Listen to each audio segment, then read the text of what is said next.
ভারতের পশ্চিমবঙ্গে ইলেকশন হচ্ছে নাকি যুদ্ধ শুরু হয়ে গেছে বোঝা তো মুশকিল। দেখেন কি পরিমাণ সাজোয়া যান এখানে রেডি আছে। সাজোয়া যান কীভাবে রেডি আছে, ওই যে ফার্স্ট ফেজের যে ইলেকশন হলো তখনও তো আমরা দেখছি সাজোয়া যানে ওই সিআরপিরা ঘোরাঘুরি করছে, পুলিশ টুলিশ ঘোরাঘুরি করছে, তাই না? তো এইগুলো দেখে টিএমসির একজন নেতা খোদ মমতা বন্দ্যোপাধ্যায় মনে হয় বলছে যে আর ওই ট্যাঙ্ক আর ওই রাফাল বিমান বাদ আছে কেন, ওটাও নিয়ে আসো রে ভাই। আমারও কথা তাই, আসলেই ট্যাঙ্ক আর রাফাল বিমান বাদ আছে কেন, ওগুলো ওই ট্যাঙ্কও নামানো হোক আর রাফাল বিমান উপর দিয়ে ঘোরাঘুরি করুক, অসুবিধা কী? কারণ পশ্চিমবঙ্গে ইলেকশন তো হচ্ছে না, আসলে যুদ্ধ শুরু হয়ে গেছে। কার সাথে কার যুদ্ধ? নির্বাচন কমিশনের সাথে এই টিএমসির গুন্ডা ভান্ডাদের যুদ্ধ, তাই না?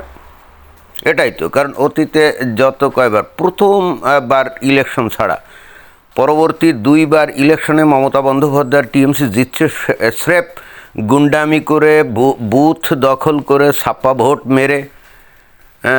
তো এই জিনিসটা এখন সবাই জানে, বারবার এই একই কাজ কারবার করবে। আর মমতা বন্দ্যোপাধ্যায় মনে করবে যে জীবনের শেষ নিঃশ্বাস পর্যন্ত ক্ষমতায় থাকবে, তার কোনো কিছুই হবে না। তো এই লীলা খেলা বন্ধ করতে গেলে তো যুদ্ধ প্রস্তুতি লাগবেই। এখানে ট্যাঙ্ক কামান, তারপরে অগ্নি মিসাইল নাকি আবার ব্রাহ্মস, আরে লাগা রাফেল বিমান বাদ থাকবে কেন? তো এখন এই গুন্ডা ফান্ডাদের দমন করতে গেলে তো এরকম অস্ত্রপাতি, গুলি, বন্দুক, সেনার সামন্ত নামানো ছাড়া তো কোনো উপায় নেই।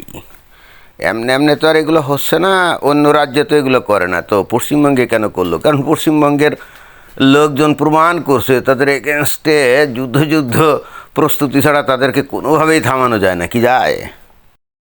ফার্স্ট ফেজের ইলেকশনের সময় যে যুদ্ধ প্রস্তুতি ছিল, সেকেন্ড ফেজের ইলেকশনে তো নিশ্চয়ই তার থেকে আরও বেশি যুদ্ধ প্রস্তুতি থাকবে। কারণ ফার্স্ট ফেজেও হয়তো ইলেকশন কমিশন হয়তো চিহ্নিত করছে কোথায় কোথায় তাদের কিছু দুর্বলতা বা ঘাটতি ছিল।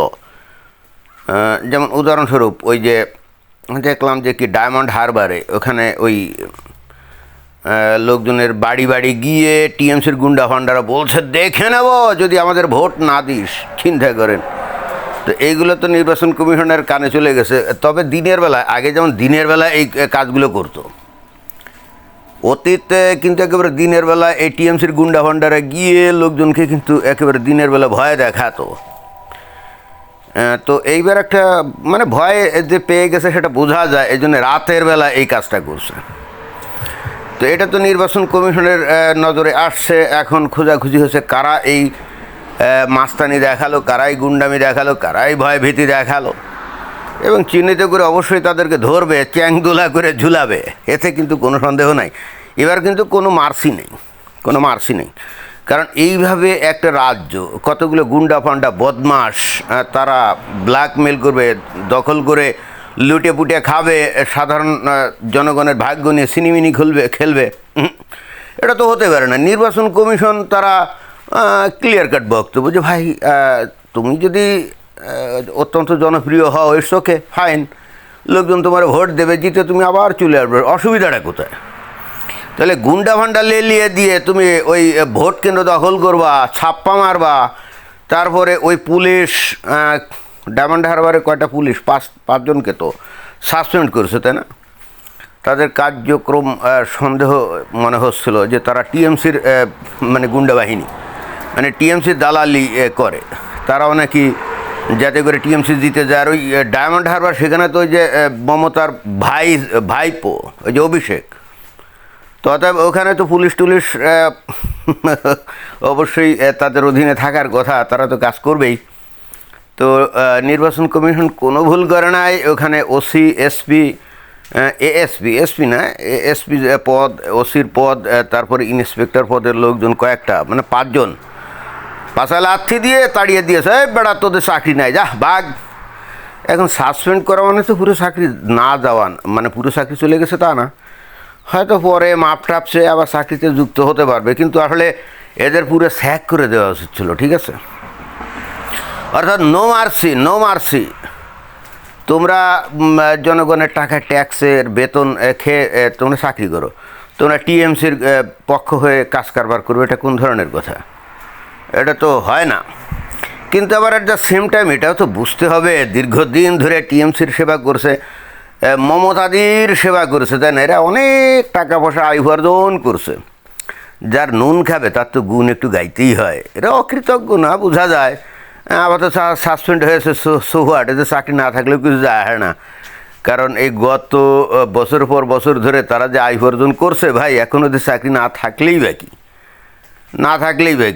তাতে করে কি ওদের কোনো অসুবিধা হবে? আমার তো মনে হয় না। তো যার নুন খাবে তার তো গুণ গাইতে হবে। এতদিন পিসির উপকার করছে, পিসি তাদেরকে দেদারসে 2 নম্বরই কাজ করার সুযোগ করে দিয়েছে, ঘুষ দুর্নীতি করার সুযোগ করে দিয়েছে। তো এখন ওরা অনেকটা বুঝতে পারে না যে নির্বাচন কমিশন আগের মতো না, এবার খুবই কড়া। তো যাই হোক, এখন এই যে শুনলাম যে উত্তরপ্রদেশের কি একজন আসতেছে, এনকাউন্টার স্পেশালিস্ট অজয় পাল শর্মা কলকাতা আসছে। দ্বিতীয় দফায় ঝামেলা করলে 72 হুর পাবে সে। তার মানে এইবার ভয়াবহ অবস্থা হবে। অর্থাৎ ফার্স্ট ফেজে হ্যাঁ কড়া হয়েছে, ঠিকই আছে, কিন্তু সেকেন্ড ফেজে যে সমস্ত জেলাগুলোতে ইলেকশন হবে, একটা বেশ ভালো উল্লেখযোগ্য জায়গা হলো মুসলমান অধ্যুষিত, যেমন দক্ষিণ 24 পরগনা, তাই না? তো ওখানে তো ওরা মমতাদির ভীষণ ভক্ত, তাই না? তো এটা কিন্তু তাদের কাছে জিহাদ, অতএব খুব সাবধান। ওরা তো জানবাজি লড়াই করবে, বুথ দখল করে ছাপ্পা মারবে।